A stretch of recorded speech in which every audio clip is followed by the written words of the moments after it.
Well, good afternoon. I am very pleased today to introduce Jack Nelson-Pallmeyer, who I've known for many years and has been a friend. Jack is currently an associate professor of justice and peace studies at the University of St. Thomas here in St. Paul. Jack is the author of 13 books, some of which have been used by progressive social change movements both in the U.S. and throughout the world. The focus of his most recent writings has been on religion, violence, and sacred text, and authentic hope. His recent concerns focus on what he calls this most important decade, in which problems linked to climate change, declining U.S. power, and economic systems and priorities that foster inequality and ignore ecological sensibilities, and that these present both challenges and opportunities. And his most recent book, Authentic Hope, It's the End of the World as We Know It, but Soft Landings Are Possible, is available through Orbis Books, and he has a few copies here. But Jack also is one of the founders of the Minnesota Arms Spending Alternatives Project, which is a grassroots initiative to build a statewide movement to shift federal spending priorities from militarization and war to meeting essential needs. And then lastly, kind of on an interesting note, in 2008, Jack sought but did not receive the DFL party endorsement for the US Senate. You might remember that was when Senator Franklin was first elected. He's married to his wife, Sarah Nelson-Pallmeyer, and has 3 daughters, Hannah, Audrey, and Naomi. And on the personal side, he's a pretty good racquetball player and he loves to garden. So Jack?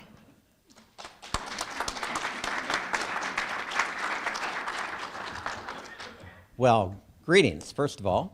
It's really a pleasure for me to get to spend some time with you and talking about a topic that is really dear to my heart. I think my concern related to climate, and I don't talk as much about global warming as I talk about climate disruption or climate chaos. Those concerns are rooted probably first and foremost because I have 3 children. And I look at the world and I wonder what kind of world they're going to inhabit if we don't address issues related to climate change. I'm also a professor of justice and peace studies at the University of St. Thomas. And so that is another arena in which I try to think about the implications of climate and climate change for issues related to peace and justice.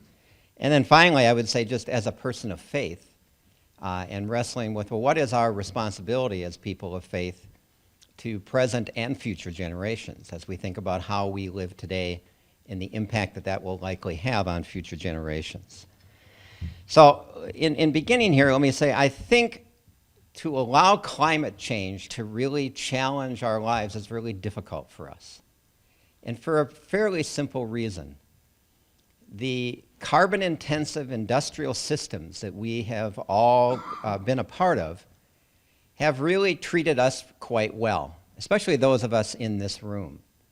I mean, it's really quite remarkable the levels of living standards that have been made possible by this period in history where we have utilized these available carbon-intensive energy sources.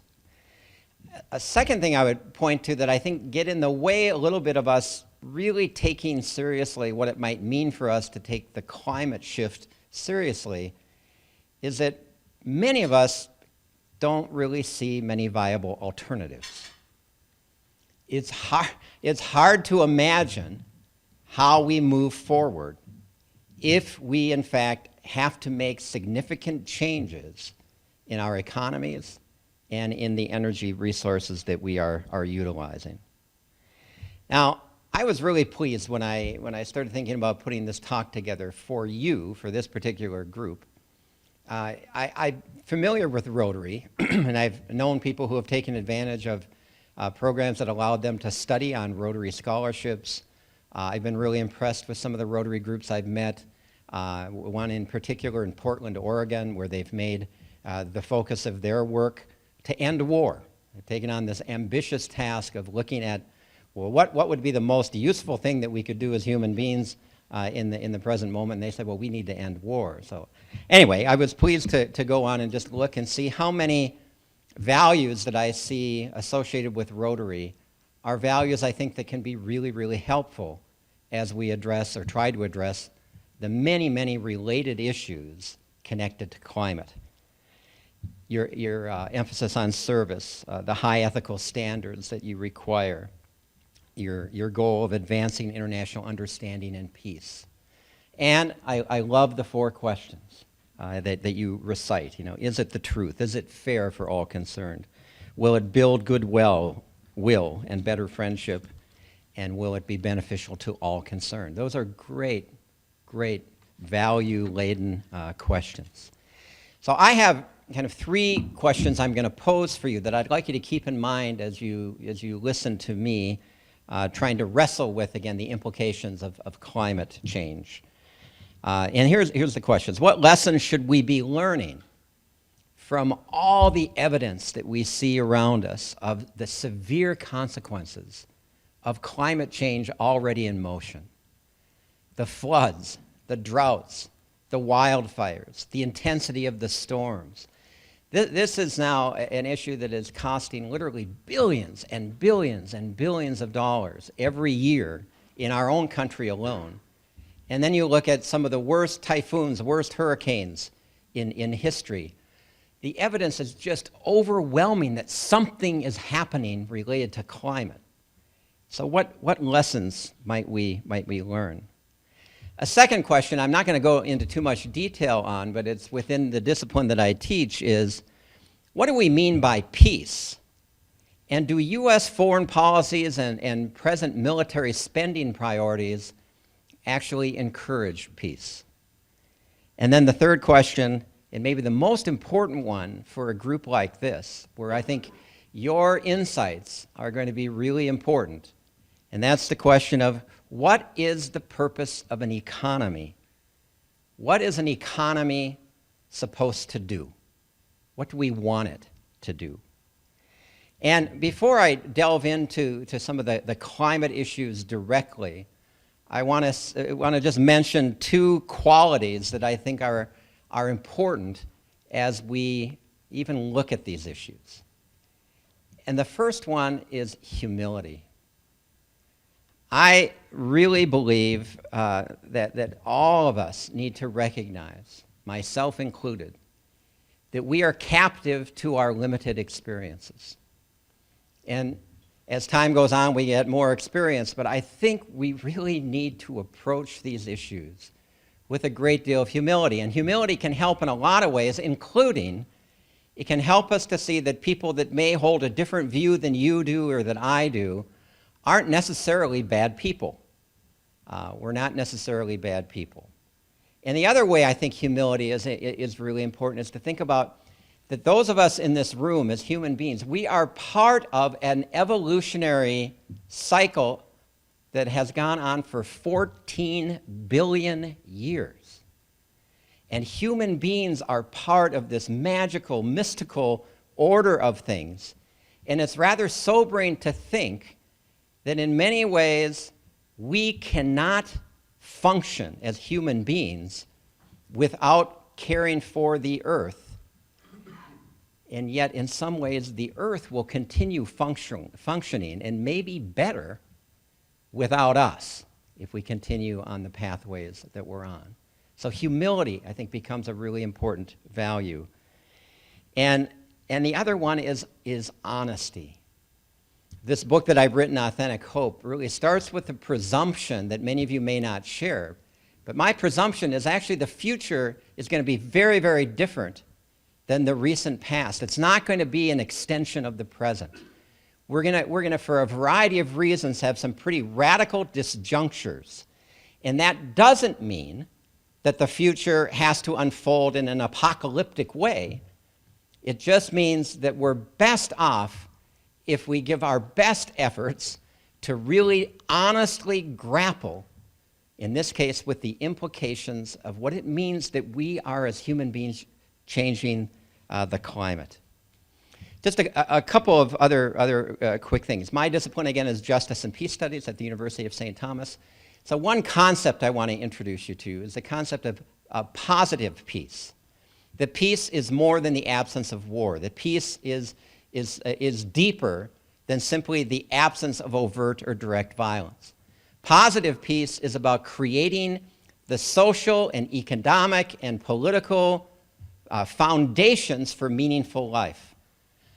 Positive peace is rooted in that the way that we're living now needs to be sustainable for future generations as well.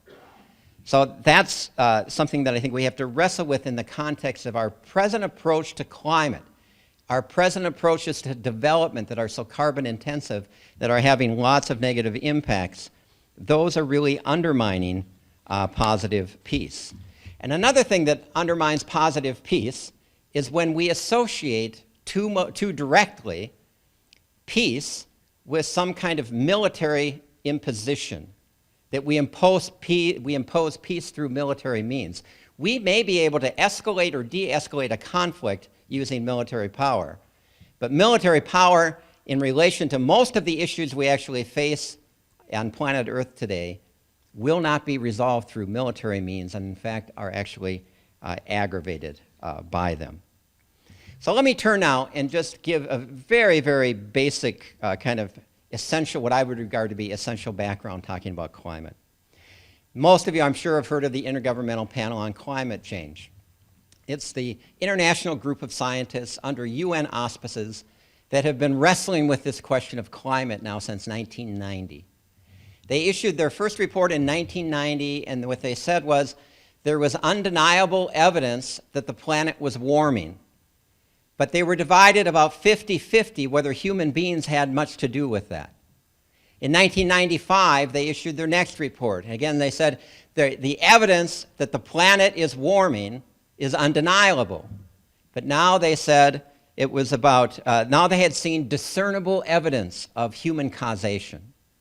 Their next report in 2000 said, again, undeniable. The planet is warming, and they went and said, now we're about 66 to 90% certain that human causation is the major factor. In their 2007 report, they chose a word that they said was even stronger than undeniable, and that was unequivocal, the evidence now. And they said that it was a 90 to 99% certitude that the principal causes were human conduct, principally the burning of the greenhouse gases. In the last year, the IPCC, which is a very, very conservative organization, has issued 3 additional reports. The one report simply reinforced that climate change disruptions are happening now, that this is not a future concern, this is a present reality. And they talked about that. The second report made it absolutely clear that it is human activity that is causing this change in the climate. And their third report meant to light a fire under politicians who desperately need to have a fire lit underneath them, was to say, we're running out of time. And so they put, actually, I talk about the most important decade in my writings and my talks. They laid out a time frame of the next 15 years will likely decide the future of planet Earth. Now, here's just a couple of numbers, and I'll try not to bore you with too many numbers, but I would like you to think about this. One key number is 2 degrees centigrade. That the scientific community has said if warming takes place greater than 2 degrees centigrade from pre-industrial levels, then all bets are off in terms of the viability, livability of planet Earth. Otherwise, we enter a really serious danger zone. Second, in their 2007 report, they said if we're going to have a realistic chance of keeping the warming below 2 degrees centigrade, keep in mind, this is back in 2007, they said we're going to need the industrial countries, the developed countries, to cut their carbon emissions between 25 and 40% by 2020. That was really ambitious, to cut carbon emissions between 25 and 40% between 2007 and 2020. Hasn't happened.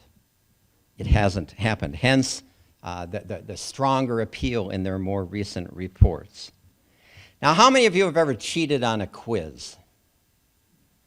Okay, a couple of us are willing to know. I remember in 7th grade I did once. I still feel bad about it. And it was just a quiz, and it was a true-false question. I didn't know the answer. I left it blank, and then we graded each other's papers, and then when it came back, I found out the right answer. I just wrote it in. Well, who could tell that I hadn't had it in there initially? And so I ended up getting those 2 points, and have felt guilty about it ever since. Now, I bring it up in this context of that's what the United States is doing, is it's cheating with the numbers. And I'm just going to give you one example. When the UN talks about, or the IPCC talks about the cuts that we need to make, it always uses the benchmark year 1990, that we have to cut carbon emissions by so much from 1990 levels. Whenever you hear the United States talk about the carbon emission cuts that our US leaders talk about it, they're shifting. They're not using 1990 as the benchmark, they're using 2005. And what that means is although the United States is the leading contributor to the carbon in the atmosphere, that our leaders are presenting as though they may make important cuts, when really what they're offering at best is about a 4% reduction from 1990 levels. Not 25%, not 40%, what the IPCC says. Now the difference is, when I cheated on the numbers, it gave me a guilt complex, and I feel bad about it, and I got 2 points out of it. The danger of playing with the numbers the way that our leaders are is the very viability of planet Earth is at stake. Now just a couple of more numbers, and then I won't bore you with them. For thousands of years prior to the Industrial Revolution, the amount of carbon in the atmosphere was about 275 parts per million. 275. Thousands of years it was stable at that level. We are now at about 400. A lot higher. And we're adding about 2 parts per million per year. Doesn't sound like much at all. 2 parts per million per year, which is 10,000 times the natural rate. Now think about if cells grew in our body 10,000 times the natural rate, we would be concerned. But we're adding carbon to the atmosphere at a rate 10,000 times each year, the natural rate. And yet, it hasn't really gotten our attention very much yet. So, in the midst of what I've presented to you, there are 4 competing perspectives about what's going on. The first is, still a strong, pervasive view in this country, is that the climate change science is all a hoax. Right? You've heard this. And there are credible people in our United States Congress who hold this view. The second view doesn't say that it's a hoax, but it says, well, yeah, there's some evidence that the Earth is warming, but it has nothing to do with human beings.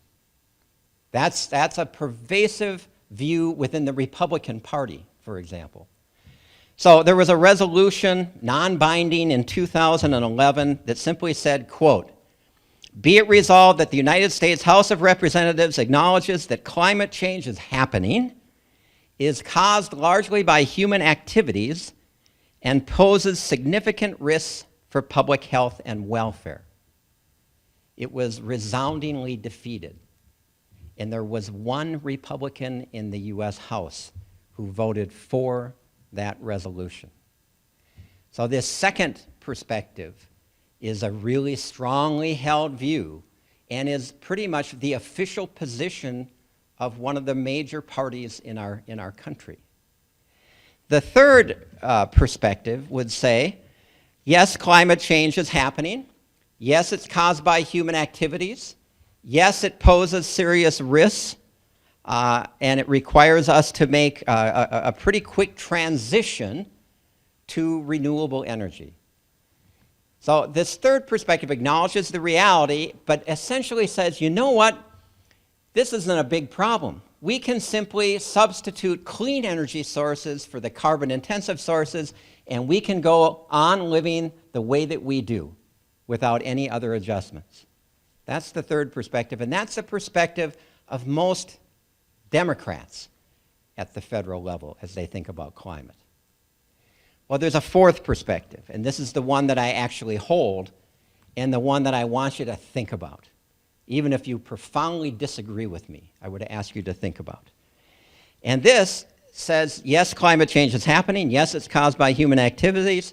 Yes, it poses serious risks. Yes, it requires us to make a quick transition to renewable energy. But it then goes further, and it says, it also requires that we're going to have to change a lot about what we're doing. In other words, we're not going to simply be able to go on producing, consuming, disposing of waste in the ways that are at the heart of our present economy. Stated another way, this fourth view views climate change as simply the most visible manifestation of a much deeper crisis. And it's the deeper crisis rooted in the disconnect between our approach to economics and ecological sensibilities. So that's perspective number 4. Now, what's really interesting to me is that it's not just wild, crazy Jack Nelson-Pallmeyer who's talking about this fourth perspective. For example, a couple of years ago, the British government appointed a commission, largely of economists, that had the task of examining, are the growth assumptions at the heart of the British economy and the global economy at all realistic in light of ecological constraints? And this British commission came back and said, no, it's not in any way realistic. So if this fourth perspective is right, now we have 2 major challenges. The first major challenge is to shift away from the carbon-intensive fuels. The second challenge, and I don't know how we do this, is that we're going to have to abandon our ideas about growth. You know, the way it is now, Republicans and Democrats disagree about many things, but what they argue over is who can grow the economy better, who can grow it faster. And this commission in Britain said the growth assumptions built into our economies are absolutely unrealistic in light of ecological sensibilities. And that it's not just about oil, it's about the quality of water, which I think you talked about at a recent meeting. It's about most of the other resources that we utilize on a daily basis and the products that we use and throw away. So it's that desperately needs challenging. So I'm just going to say a couple more things, and then I'll open it up to you. I wanted to read to you a quote from, his name is Tim Jackson, who was one of the British commissioners and who serves on a commission in Britain that guides the British government on development policy.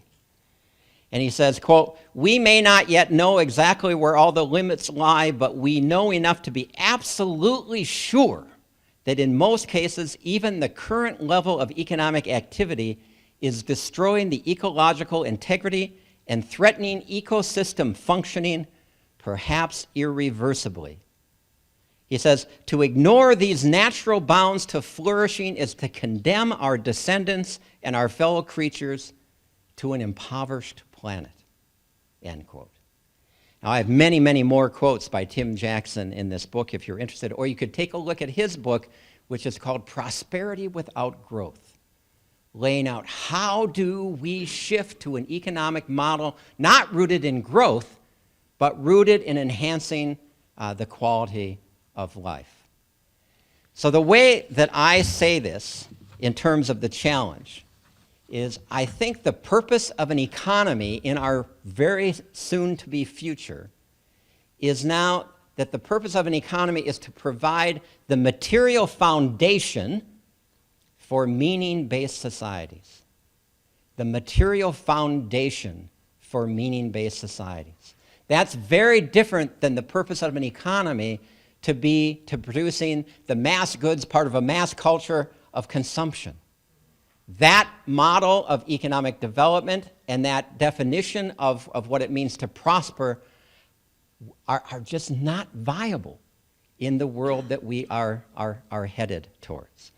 So what are the implications? I'll end with these. A first implication is that it seems to me our economic development needs to focus on strengthening those foundations. How do we as a people provide all of our people with quality health care? Almost every other industrial nation in the world does it. We don't do it very well at all. How do we provide adequate food and education and clothing and transportation and housing? Those are all essential to the thriving of life and to creating that foundation from which meaning-based societies can thrive. And what do I mean by meaning-based society? I would just ask you to think about what gives you meaning. Music, family, meals, art. There are lots of non-material ways that dramatically enhance quality of life. That's the challenge, I think, that climate change and the deeper ecological problems are posing to us, is how do we thrive, but that definition of thriving has got to be in line with ecological realities, including the challenge to deal with climate. A second implication is just how important equity is, how important it is for us to have the economy function in ways that distribute the benefits equitably within a society. Inequality is not the friend of climate. Inequality is not the friend of social well-being. Inequality is very, very corrosive. And I could give you many other examples I talk about in here. So the challenge to enhance equity, that quick transition away from carbon-intensive fuels to renewable energy, the efforts to cultivate meaning. And then the last one I'll mention, then I'll open it up to you, is this is where actually a lot of my writing has focused on, and I'm only devoting one sentence. And that is that we need as a nation a new role for our country in the world. That neither Republicans nor Democrats have had any desire at all to rein in the military-industrial complex that Dwight Eisenhower warned us of. Both Democrats and Republicans at a national level have supported foreign interventionism as being more important than defense, power projection as more important than defense, wars for oil more important than defense. So we're going to need to have a nation that simply becomes a good partner in the community of nations, but gives up, excuse my word, but its imperial ambitions. And the most dangerous thing right now is that all the alternative ways that we are grabbing onto oil, the fracking boom, all of those things are creating all kinds of ecological problems. They are also fueling, excuse the pun, the imperial ambitions of many U.S. leaders.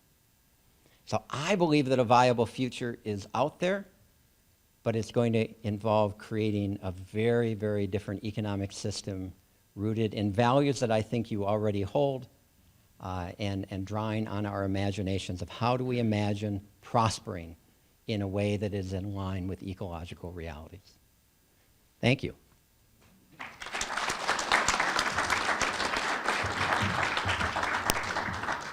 Any questions? We got a couple minutes here. Yes. The elephant in the room for me that I think you're not mentioning, but needs to be mentioned, is that it is given what it takes to feed the world as it is today, and to transport things that need to be transported in order to feed the world. We need to go back to what Gaylord Nelson was saying 30 years ago in front of another, well, 20 years ago in front of another Rotary Club, and he said it before that, I'm sure.